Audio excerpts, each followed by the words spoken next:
Hey guys, Carl Cooper here with On the Black, continuing my 2010 season recap position by position. I want to talk about the Mets pitching staff.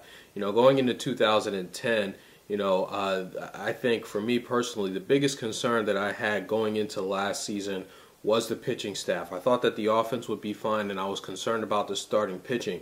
And turned out that really, at least the starting pitching was, if any point of this team was the strong point, it probably was the starting pitching.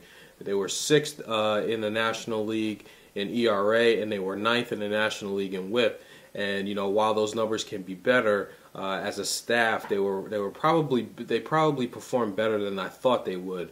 Now, looking ahead to 2011, you got coming back, you got Neese, you got Pelfrey, and most likely Dickey coming back.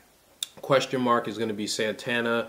How he's going to come back from surgery. What's his time frame? Is he or isn't he going to be ready by the opening of the season? If not, how far down the road will he be back in the rotation?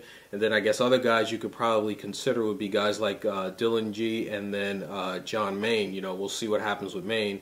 Last year was another disappointing year. But looking ahead to this rotation, if the Mets are going to be competitive, in my opinion, in 2011, they need a starting pitcher. They need to go out and acquire someone either through trade or free agency. And not only do they need a starting pitcher, they need a front-of-the-line rotation guy. They need an ace in that staff to kind of stabilize things.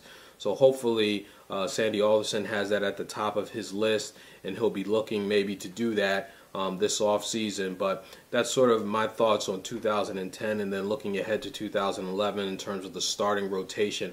I really think that the Mets need an ace. They need a front-of-the-line guy. Question marks about Santana, so we'll see what happens there. Let me know what your thoughts are, guys, and I'll talk to you soon.